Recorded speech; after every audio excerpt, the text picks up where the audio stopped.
Irmãos, vamos abrir as nossas Bíblias aí no texto de Filipenses 1 e 2. Então, no contexto de hoje, não é? Semana que vem nós vamos ter o encontro de casais com Cristo, sábado e domingo, alvo de oração da igreja. Muitos irmãos estarão envolvidos, graças a Deus, presbíteros e diáconos envolvidos nesse trabalho de evangelização, mas o trabalho da nossa igreja aqui correrá normalmente. Teremos o culto, teremos a escola dominical, o culto à noite, com a participação da igreja. Se você não está envolvido com o ECC, estará em oração pelo ECC, mas participando aqui. Então, nós teremos hoje essa preparação, não é? Já considerando aqui esse momento como uma preparação, uma orientação para a igreja, para a Assembleia que se aproxima. As orientações já estão aí fixadas, divulgadas. O presbítero Eli dará esclarecimentos daqui a pouco no intervalo. Filipenses capítulo 1, versículos 1 e 2. Vamos pensar aí sobre presbíteros e diáconos, liderança equilibrada. Paulo e Timóteo, servos de Cristo Jesus, a todos os santos em Cristo Jesus, inclusive bispos e diáconos que vivem em Filipos.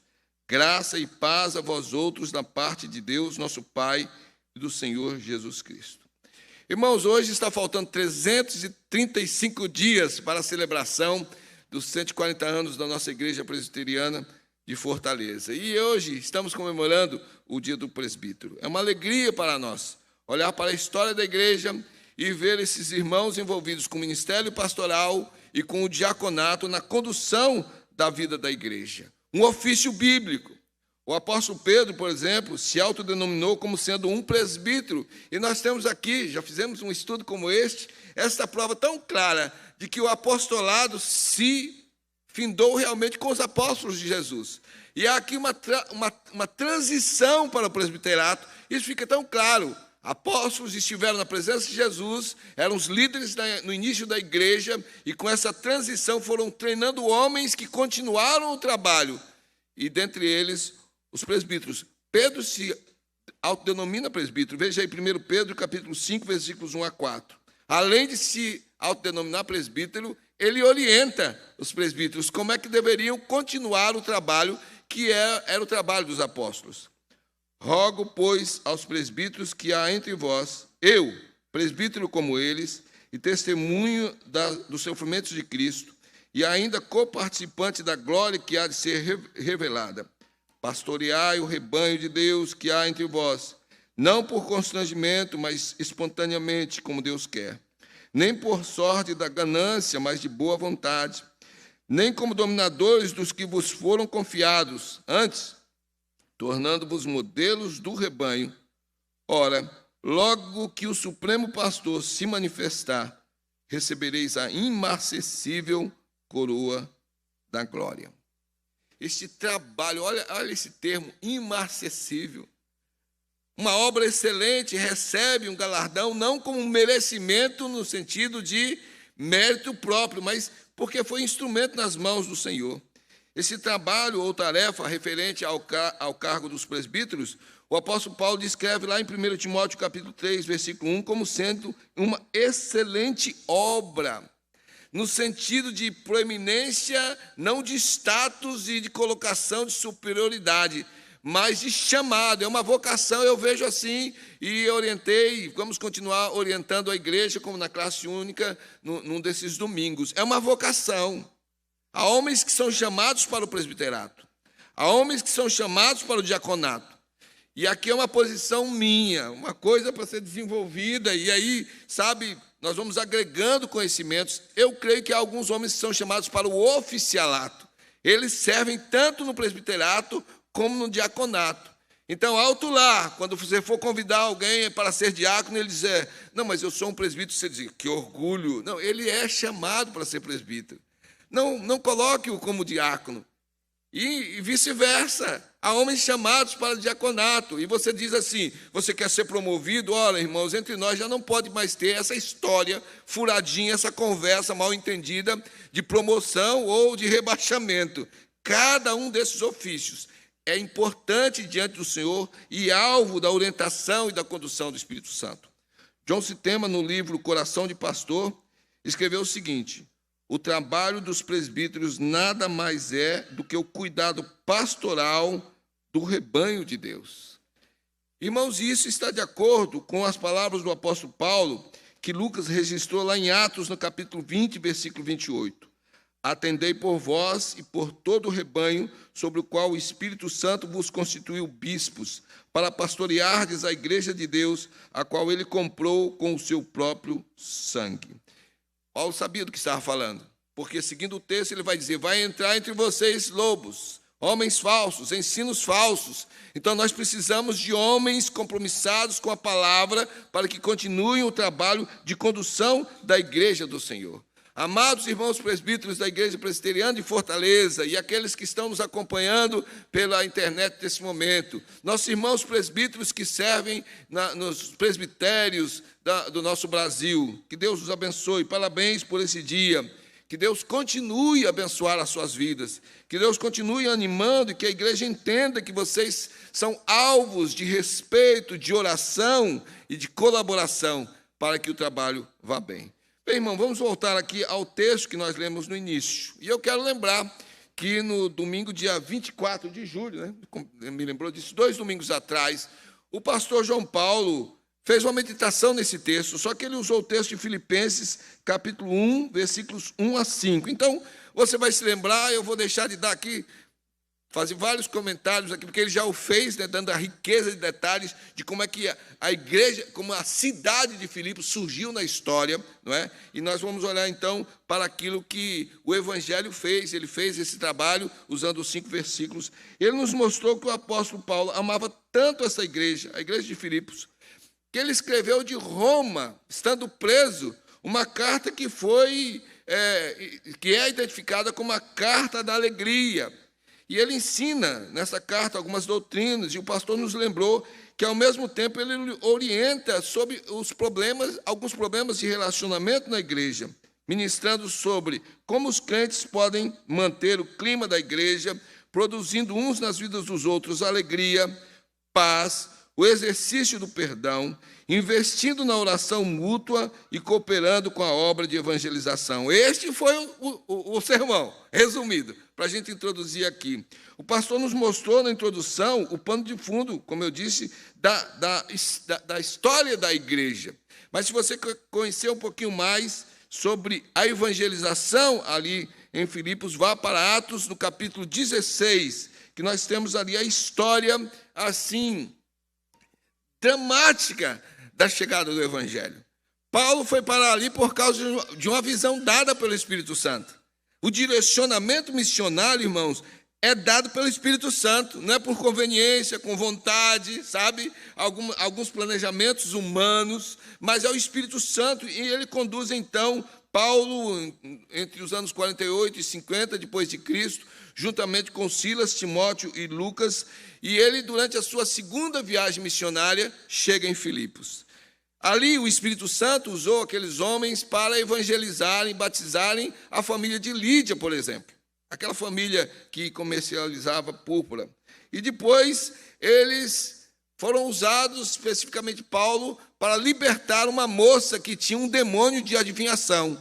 E por causa disso, Paulo e Silas foram presos, foram parar na prisão. E aqui então nós nos lembramos do que aconteceu, uma lição para nós, para mim, porque às vezes a gente está numa situação difícil, e aí a gente começa a murmurar, a reclamar. É nesse momento que há o perigo da autojustiça, né? Do merecimento próprio. Paulo e Silas, quem sabe, se fosse como alguns de nós, em alguns momentos da nossa vida, estariam reclamando, presos aqui. O que adianta? E aí mandou a gente vir para cá. Oh, Deus, para cá para quê? Para ficar preso? Não, esses homens louvavam e adoravam e exaltavam a Deus. E então aquela manifestação prodigiosa, os alicerces da cadeia são afetados, caem, não é? E o carcereiro que ia se suicidar porque pensou que os presos haviam fugido, é alcançado então pela evangelização. Ele e a sua família são evangelizados e batizados. Marcante. Esta igreja, ela cresceu numa esfera de luta, e Paulo saiu dali deixando vidas compromissadas com o Senhor Jesus, que foram crescendo e que foram realmente se apegando aos ensinos da palavra de Deus, tanto com o conhecimento do Antigo Testamento, como com aquilo que os apóstolos estavam ensinando. Então, 12 anos depois, entre os anos 60 e 61 depois de Cristo, o apóstolo Paulo escreveu esta carta. E alguns consideram que o versículo-chave dessa carta está em Filipenses 4:4, embora o apóstolo Paulo repita esse termo, essa expressão em outros versículos. Mas, expressamente, capítulo 4, versículo 4, aqui está o coração da carta. Alegrai-vos sempre no Senhor, outra vez digo, alegrai-vos. Então, o apóstolo Paulo não estava dizendo aqui que o crente não pode ter tristeza, que o crente não pode passar por lutas, que ele não está dizendo aqui que você tem que ficar o tempo todo rindo, né? Essa alegria que ele se refere aqui é a alegria de ter Cristo Jesus como verdadeiro Salvador, e que isto influencia, então, a vida cristã e a faz uma vida que testemunha realmente a transformação do Evangelho. Mas nessa manhã, nós vamos voltar à carta aos Filipenses, meditando somente nesses 2 versículos. Então, mantenha a sua Bíblia aberta aí, a gente vai para outros textos, mas especificamente Filipenses capítulo 1, versículos 1 e 2, porque nesse momento aqui, aproveitando o contexto do dia do presbítero, aproveitando o contexto de orientação da igreja, nesse processo que se encaminha para a Assembleia, que elegerá presbíteros e diáconos, eu quero olhar para essa estrutura que é descrita aí pelo apóstolo Paulo já no início. Então, Filipenses capítulo 1, versículos 1 e 2. Já passo voando por aqui, considerando o ensino do santo varão, pastor João Paulo, no que diz respeito aos versículos 1 e 2, no sentido geral. Paulo e Timóteo, servos de Cristo Jesus, a todos os santos em Cristo Jesus. Então, eu relembro aqui as palavras, e dentre elas o pastor João Paulo lembrou que Paulo não dá aqui uma carteirada de apóstolo, porque ele fez isso em outras cartas, porque demandava esse cuidado. A vida de comunhão, de intimidade com essa igreja, o relacionamento era tamanho que ele se lembrava com alegria, ele orava por esses irmãos com alegria, e ele se identifica juntamente aí com Timóteo como servos do Senhor, dunloi, servos. Então, o que nós ouvimos aqui na palavra, nessa identificação de Paulo já no início, é que não é status, e não é estrelismo, e não é uma posição de superioridade, mas aquele que é maior é o que serve. É o ensino de Jesus. Doulos, o servo aqui, significa aquela categoria bem inferior no esquema de escravos na época. Então, ele se apresenta desta forma. Ele e Timóteo são escravos, são servos, estão a serviço do Senhor. Eu abro um parênteses para lembrar que já falamos sobre isso aqui. O pastor, no esquema da igreja, o pastor, o presbítero, o diácono, o líder, são servos do Senhor. Quanto mais responsabilidade tiver, mais espírito de servo deve ter. E aí, então, amplio a visão, e já disse que ministrei, vocês vão ouvir a ministração de vez em quando aqui na igreja, porque estamos nos aproximando da necessidade de orientação política. Olhe para o cenário nacional. Quanto mais cargo tiver, mais servo é da nação. Invertemos isto. Há pessoas hoje que estão aí, são funcionários públicos, estão a serviço do Brasil e estão sendo tratados como deuses. Não pode nem lá fora da igreja, nem dentro da igreja. Líderes são servos, são instrumentos que devem abençoar tanto a nação, mesmo que sejam ímpios, nas mãos de Deus, são servos. Estão a serviço do Senhor. Ele vai cumprir os seus propósitos, quanto mais dentro da igreja. Então, ele se identifica dessa forma, e os destinatários da carta, ele diz aí, são todos os santos em Cristo Jesus. Então, eles, servos, instrumentos nas mãos do Senhor, mandam essa carta, o apóstolo Paulo manda essa carta, reconhecendo aqueles crentes como gente, aí lembra do sermão passado, do pastor João Paulo, como gente amorosa, como gente piedosa, como gente santificada. Tinha problemas? Tinha. Ele adverte, ele admoesta, ele orienta. Mas, no conjunto, era uma igreja que realmente era composta por santos em Cristo Jesus. aos quais ele abençoa. E no finalzinho do versículo 2, com a graça e a paz da parte de Deus, nosso Pai, e do Senhor Jesus Cristo. O destaque que eu quero dar neste momento, irmãos, é sobre o fato de que o apóstolo, ao se dirigir a todos os santos em Cristo Jesus, você tem aí na sua Bíblia, ele escreveu, inclusive, bispos e diáconos que vivem em Filipos.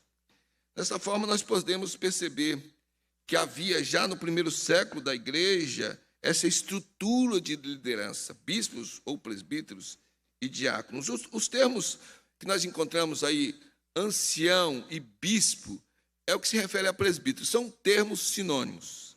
Ancião foi usado aí algumas vezes pelo apóstolo Paulo, quando ele se dirigia à mentalidade judaica, que estava acostumada a essa terminologia. E quando ele usa bispos, então é porque a comunidade tinha na sua composição uma maioria gentia que identificava a liderança do bispo. Nós podemos ler isso, por exemplo, na carta do apóstolo Paulo a Tito, no capítulo 1, versículo 5. Por esta causa te deixei em Creta para que pusesses em ordem as coisas restantes, bem como em cada cidade constituísses presbíteros conforme te prescrevi. Esse costume de liderança de anciãos não era uma prerrogativa somente do povo judeu, o povo oriental, e eu posso dizer até mesmo, qualquer grupo social já escolhe a sua liderança, não é? E na maioria das vezes, não agora nesses nossos tempos, não é? Mas até tempos passados, era considerado como preferidos os anciãos, com mais vida, com mais experiência. Alguém me perguntou outro dia, pastor, podemos indicar um jovem solteiro para o presbiterato? Irmãos, nós não temos na nossa Constituição nenhuma orientação com relação a isto, mas o conselho, é lógico que no exame haverá de levar em consideração isso, porque nós temos a orientação em cima de experiência de vida, de conhecimento da palavra de Deus, jovens podem ter, e não estou dizendo aqui que não deva ser indicado, eu estou explicando. Por quê? Ancião ou bispo significa aquele que tem mais experiência e é reconhecido com a sua autoridade de vida. Nós encontramos isso já na estrutura da formação do povo de Deus no Velho Testamento. Lembra? Moisés correndo, se descabelando, chega o sogro, dá uma orientação a ele, mas nós temos em Números, no capítulo 11, versículo 16, uma orientação a Moisés do próprio Deus. Disse o Senhor a Moisés: ajunta-me 70 homens dos anciãos de Israel, que sabem serem anciãos e superintendentes do povo, e os trarás perante a tenda da congregação, para que assistam ali contigo. Então, depois, ao desenvolvimento, ele faz isso, obedece ao Senhor, e o povo é conduzido dessa forma. Todas as vezes que o povo de Israel estava dentro dessa estrutura de uma forma abençoada, ouvindo em obediência, o povo ia bem. Todas as vezes que se corrompia o povo da liderança, ou que o povo desobedecia, então havia a repreensão e muitas vezes o castigo de Deus sobre a vida do povo de Israel. Então o povo se desenvolveu e nós chegamos então na época de Jesus, onde não havia somente o templo, havia as sinagogas, que eram um tipo de congregações do templo. Então cada uma dessas sinagogas também estava debaixo da liderança de anciãos. Homens que eram escolhidos para que pudessem dirigir a vida espiritual do povo, ensinando a Bíblia da época que eles tinham, não é? O Velho Testamento, e disciplinando, administrando, trabalhando em problemas de relacionamento. E enquanto fizeram isto, com fidelidade, o povo estava sendo abençoado, mas algumas vezes, e o Senhor Jesus repreende, eram corrompidos, se exaltavam, se tornaram hipócritas e legalistas, mandando fazer, mas não vivendo aquilo que ensinavam. Então, nesse desenvolvimento, após o Senhor Jesus ter subido aos céus, ele comissionou os seus apóstolos. Então, vamos lembrar, os apóstolos. Ele comissiona os seus apóstolos para que fossem por toda a terra pregando o evangelho. E o número de convertidos começou a crescer. Temos lá em Atos, no capítulo 2, versículos 41 e 42. Então, os que lhe aceitaram a palavra foram batizados, havendo um acréscimo naquele dia de quase 3.000 pessoas, e perseveravam na doutrina dos apóstolos, e na comunhão, no partir do pão, e nas orações. Veja aí agora Atos 4:4. Muitos, porém, dos que ouviram a palavra e a aceitaram, subindo o número de homens a quase 5.000. Irmãos, essa é a história da igreja. Estamos orando e trabalhando no nosso planejamento? Estamos. Precisamos de organização e de reuniões? Precisamos. Mas, irmãos, quem faz a obra é o Espírito Santo. A igreja tem que providenciar de uma forma profunda o seu contato, a sua comunhão e a sua obediência ao Espírito Santo. Veja aqui, a igreja pula para 3.000, já no primeiro discurso do apóstolo Pedro. É o Espírito Santo. Depois vai a 5.000. Então a igreja vai crescendo e algumas vezes lidando com problemas. Então esse aumento de convertidos no primeiro século foi fazendo com que novas necessidades fossem surgindo, e era necessário cuidar da edificação, da evangelização, do discipulado, mas surgiu aí a bronca da beneficência social. E nós vamos ver isso ali em Atos, no capítulo 6, versículos 1-7. Houve uma confusão. Como é que a igreja resolve confusão, irmãos?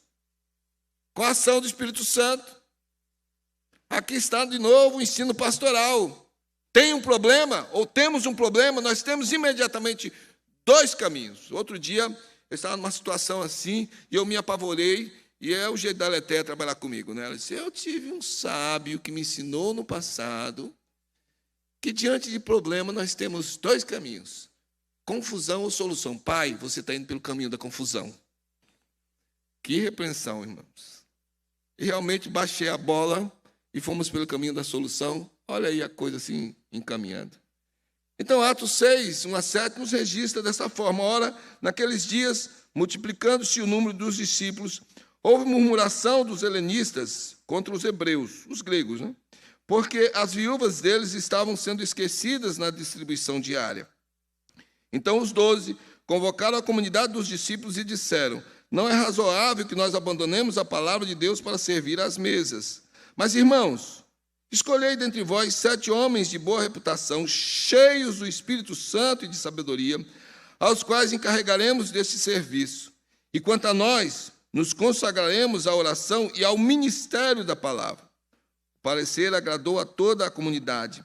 E elegeram Estevão, homem cheio de fé e do Espírito Santo, Filipe, Prócoro, Nicanor, Timão, Pármenas e Nicolau, prosélito de Antioquia. Apresentaram-nos perante os apóstolos, e estes, orando, lhes impuseram as mãos. Crescia a palavra de Deus, e em Jerusalém se multiplicava o número dos discípulos, também muitíssimos sacerdotes obedeciam à fé.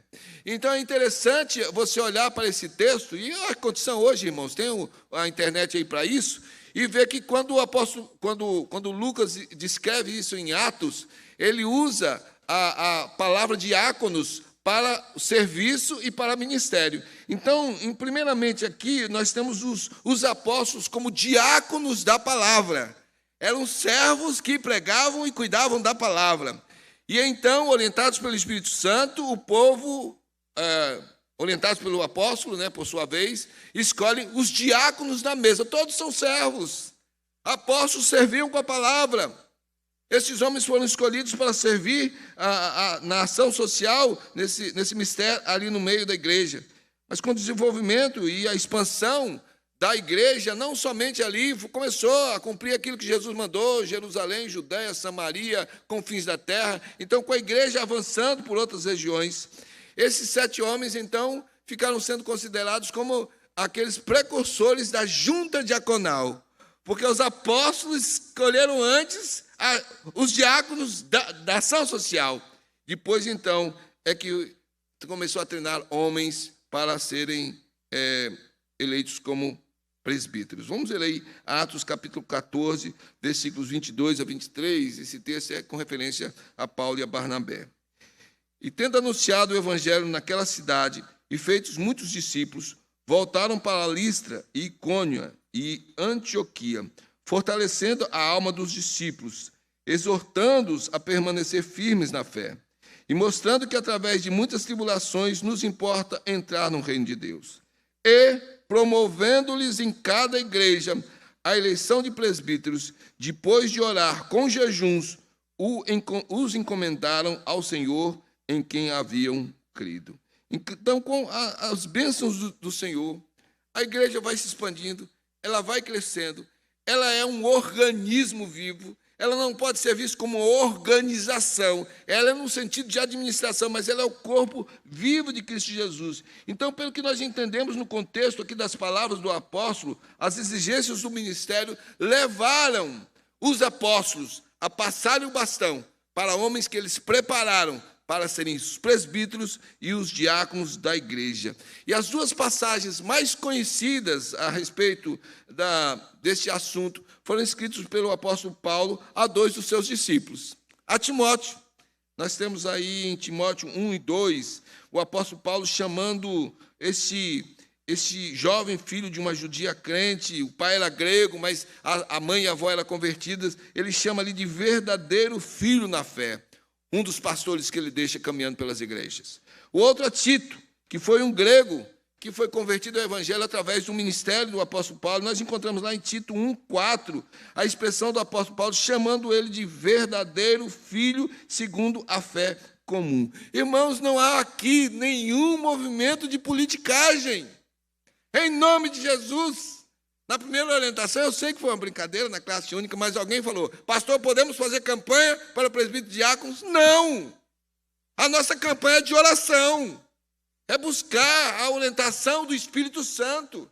Estes homens aqui tinham um relacionamento de proximidade, de comunhão com Paulo. Ele recebeu do Senhor Jesus e ele disse, olha, o que vocês receberam, parafraseando o que ele disse a Timóteo, de mim, o que vocês ouviram, transmite a homens fiéis e idôneos para ensinar a outros. E nesse sentido aqui ele deixa esses homens para organizar, ou então para cuidar de igrejas já organizadas, usando a estrutura bíblica de presbíteros e diáconos.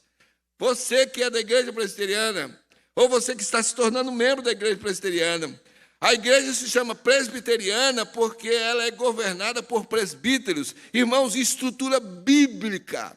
E quando eu falo isso aqui, eu falo com a boca cheia, é bíblica.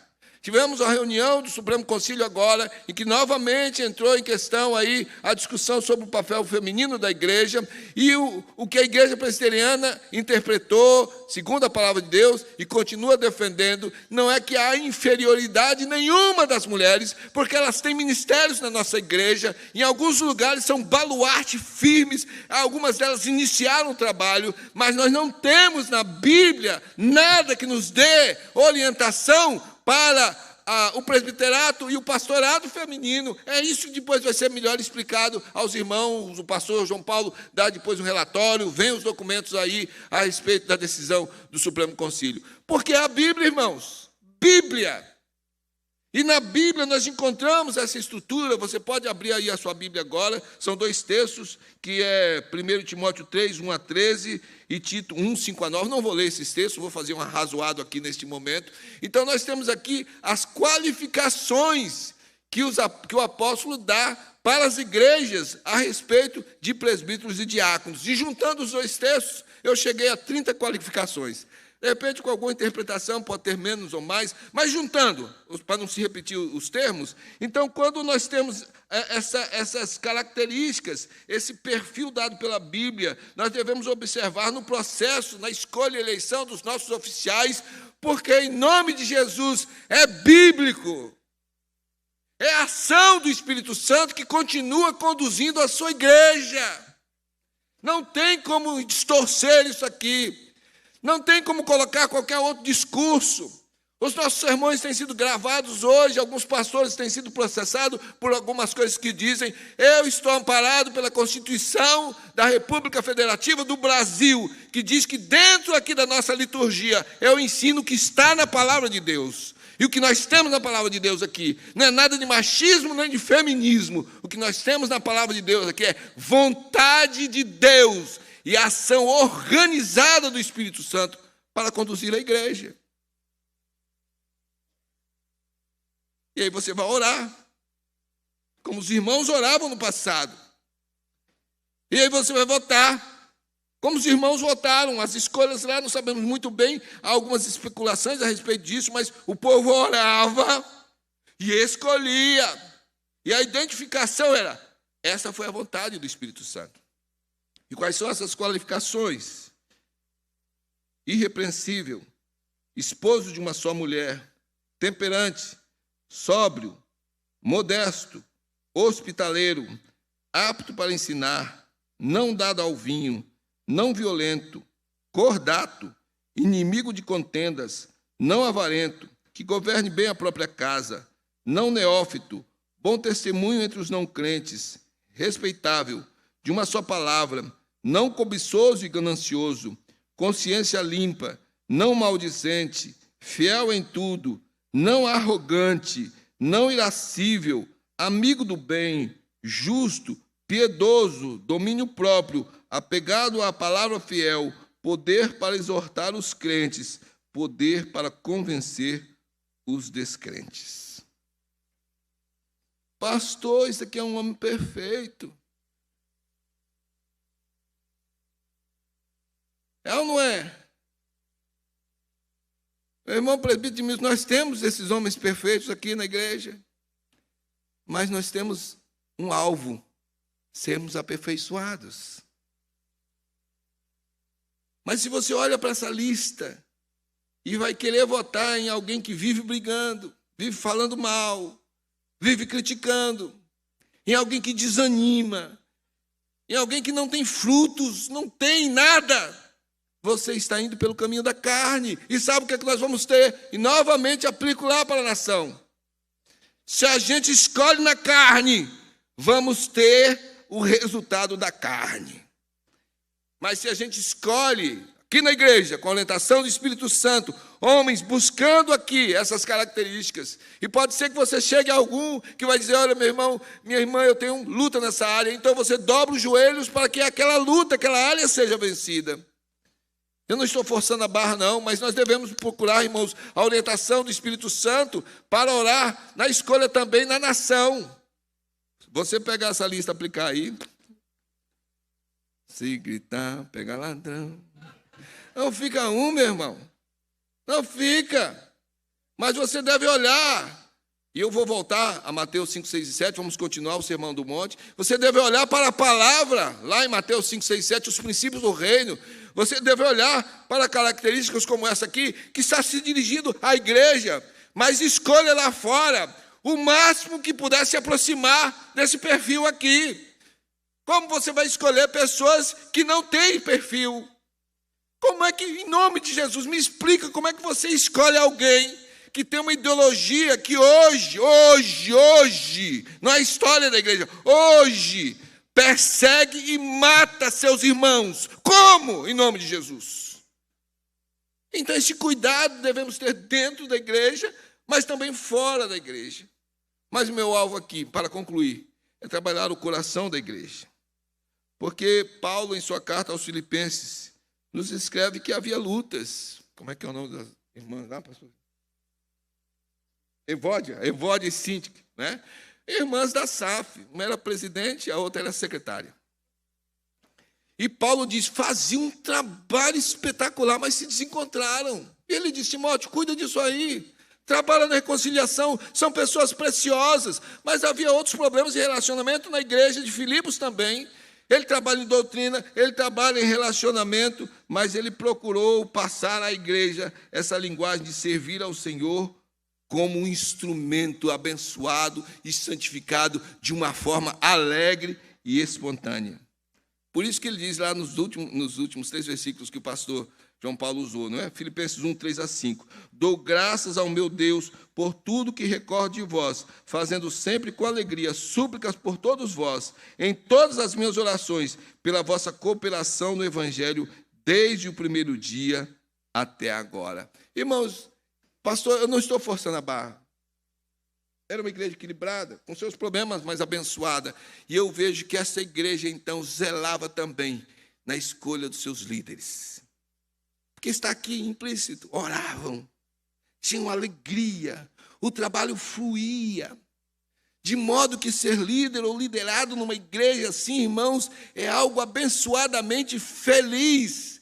Não estaremos isentos de lutas e dificuldades, mas nós seremos sempre conduzidos por um caminho de paz, de equilíbrio e segurança.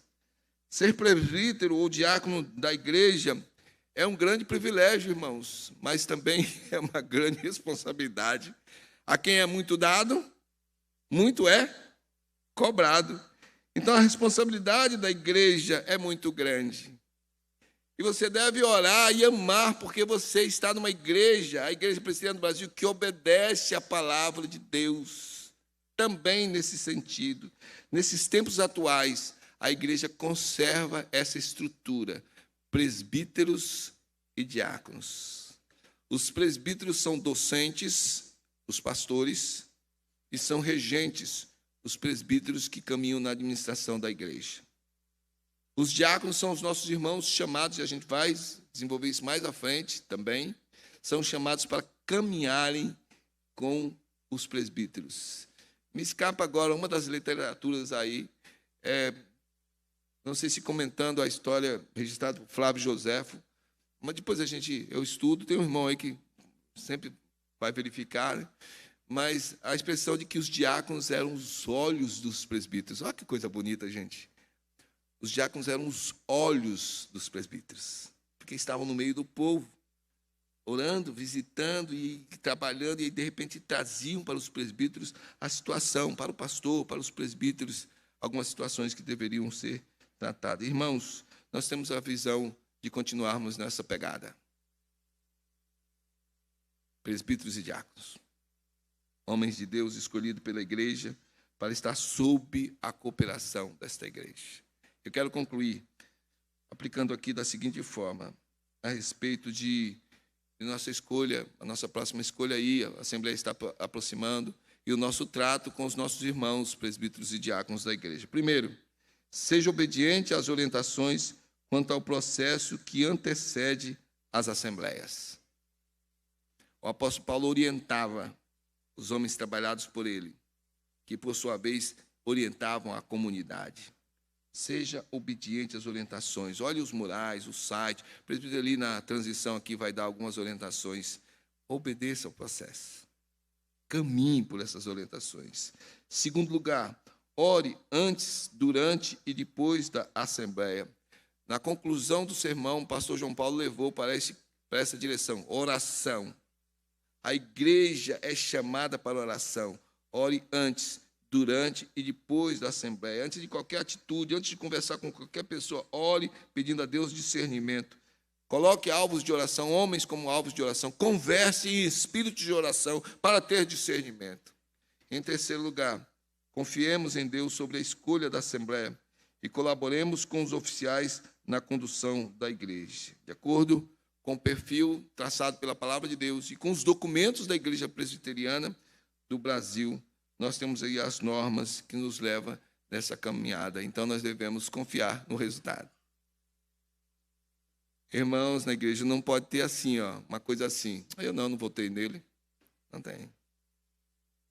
A Igreja Presbiteriana do Brasil, nós não temos o UCP, que é de criança, nós temos um Ministério Infantil, aí trabalhando muito bem organizado. Depois nós temos a UPA, que é os adolescentes, desde a UPA até a Comissão Executiva do Supremo Conselho, trabalha por maioria simples. É a maioria. Na igreja deve funcionar o que falha no Brasil. Democracia é onde a minoria tem voz para falar, expressar seus pensamentos. Mas quem decide é a maioria. Esta é a verdadeira democracia. E nós somos uma igreja de regime democrático representativo. Então, o resultado da Assembleia, aquele irmão que você votou não foi eleito, ele já é um candidato natural para uma próxima Assembleia.